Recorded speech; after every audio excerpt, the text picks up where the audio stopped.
Hi, my name is Meron Gabarmuskul, and I'm an immigration attorney, and I'm also a former immigration services officer. So today I want to talk about some red or yellow flags during your marriage interview. Now, with all of these that I'm about to list, whether they're red or yellow flags, I want you to understand it does not mean that you will be denied. It's just something that the officer may see that comes up and they might question you. They might ask you a specific question, or it might make them suspicious about your case.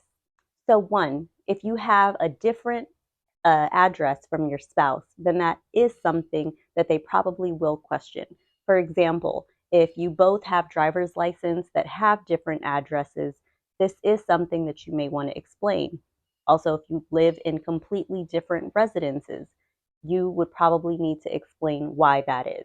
Two, something that may come up is that you might be trying a little too hard during the interview. I know that you get nervous and, just the jitters of being in an interview and being questioned makes people very antsy. However, I like to tell my clients to just act natural as you would in everyday life with you and your spouse. Don't try so hard. Three, if there is a very large age difference. Now, keep in mind, this does not mean that it's not a valid marriage. It just might raise a red or a yellow flag to that immigration services officer. However, again, many marriages have large age difference. It's just something that might raise questions.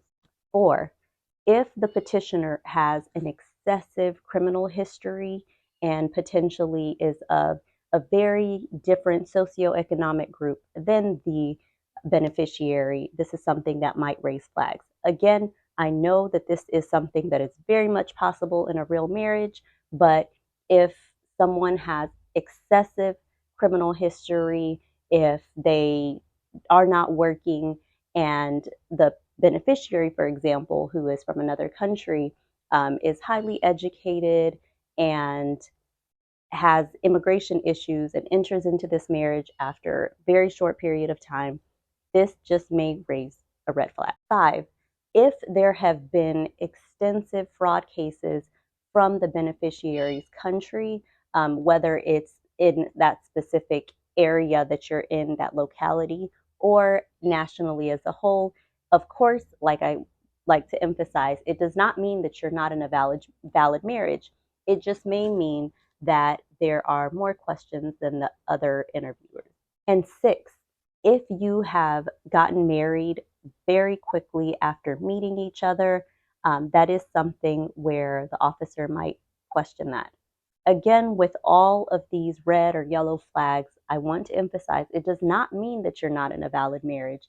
It just means that it might raise a red or yellow flag to the immigration services officer, and it might make them ask you different questions. If you need support during that process, please feel free to give me a call at the law office of Meron Gabarmuskul. I'd love to work with you and support you.